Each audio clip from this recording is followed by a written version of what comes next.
Ito si Janice Cabell, ang batang walang paki sa kanyang sarili at walang paki sa pag-aaral. Umiinom siya at sumasama sa kanyang mga barkada. Bakit ngayon ka lang pumasok? Alam mo ba kung anong oras na ngayon? Late ka na! Huwag ka na pumasok! Wala akong pake. Hindi nga ako pinapasok. Okay. Hello? Ma, magkagala tayo ngayon. Iinom tayo. Sige, punta tayo sa park. Susunod na lang ako. Saan tayo magkita? Sa terminal, yung may mga tricycle.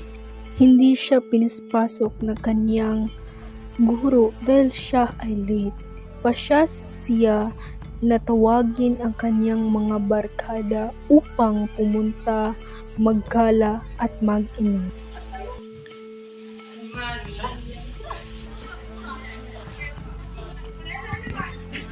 Bisa na. Magkita pa tayo ng nakikita.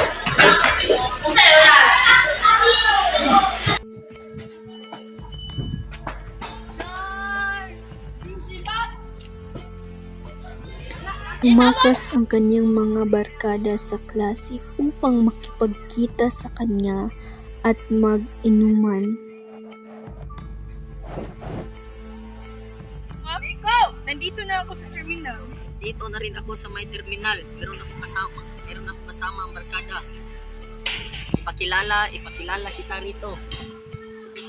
Sige, papunta na ako.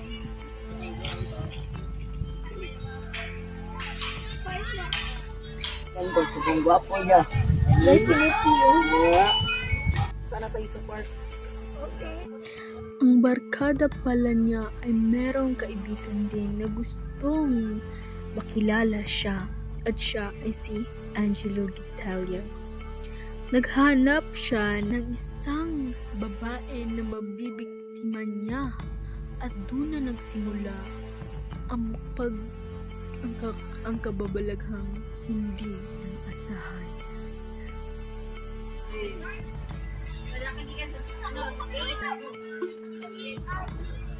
Alis muna ako para dyan ka lang.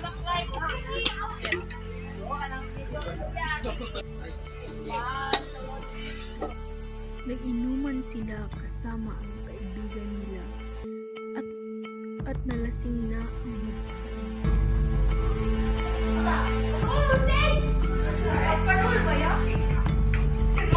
Saan ang room? Nandun sa room 2. Thank you.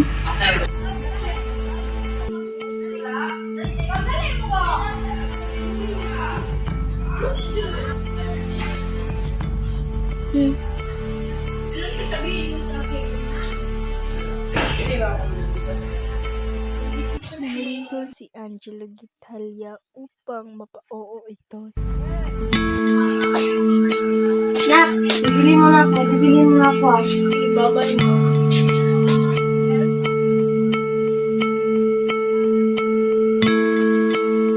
Hello, Pinso? Sumunta ka sa aming bahay. Dahil wala ang bahay niya. Meron tayong gagawin. Sige, pupunta na ako.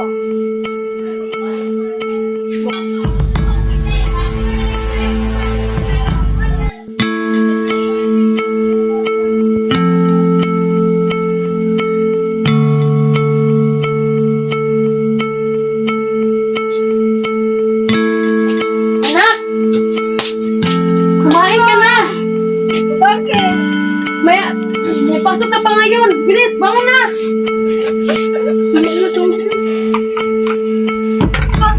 Ano nangyari sa iyo?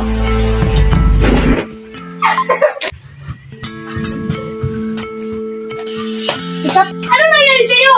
Patawan niya yung pagkakasiso. Wala iya ka? Nabuntis ka sa lalakaw. Bata-bata mo ba? Angelo, buntis ko. At ikaw ang ama nito. No, ha? Hindi ako ang ama niyan. Bahala ka sa buhay. Angelo! Hindi inamin ni Angelo ang kanyang anak. Walang magawa si Janice. Hindi niya matatanggap na walang ama ang kanyang anak. Kaya nagpasya siya na tapusin na lang ang kanyang buhay.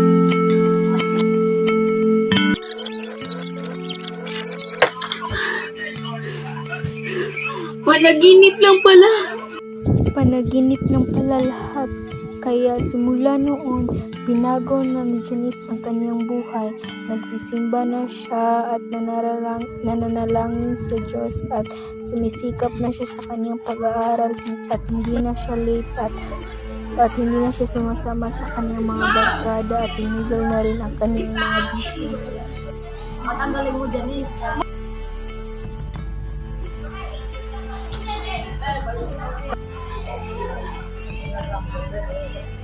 Lovely, pwede mo kita.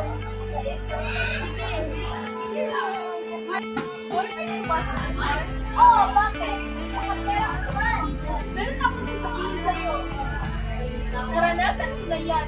Nagsira ang buhay mo. Kaya huwag mo na subukan. Ito na sinabi ko sa mga nagsira ang buhay. Tambayan mo. Meron tayong pag-usapan. Maghiwalay na tayo. Tama pala ang sinasabi ko. Na-realize ko na mali pala ang ginagawa ko. Pagkalipas ng 2 taon, nagbago talaga si Janice. So, may nakita siyang isang babae na ang kanyang ginawa ay gayang-gaya niya noon. Kaya pinagsabihan niya na huwag kang magaya sa akin dahil naranasan ko yan. Kaya ang masasabi ko ay pwede kang magbago dahil ang pag-ibig ay maghihintay. Darating yan sa tamang panahon. Pero ngayon, ikaw ay bata pa, huwag mong subukan. At para sa akin, ang masasabi ko ay dapat hindi tayo magpabuntis ng maaga dahil makakasira ito sa ating pag-aaral at sa ating future.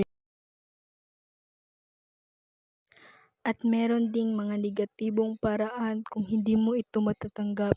Number 1 is abortion and number 2 is at gumawa ng pagkitil ng buhay.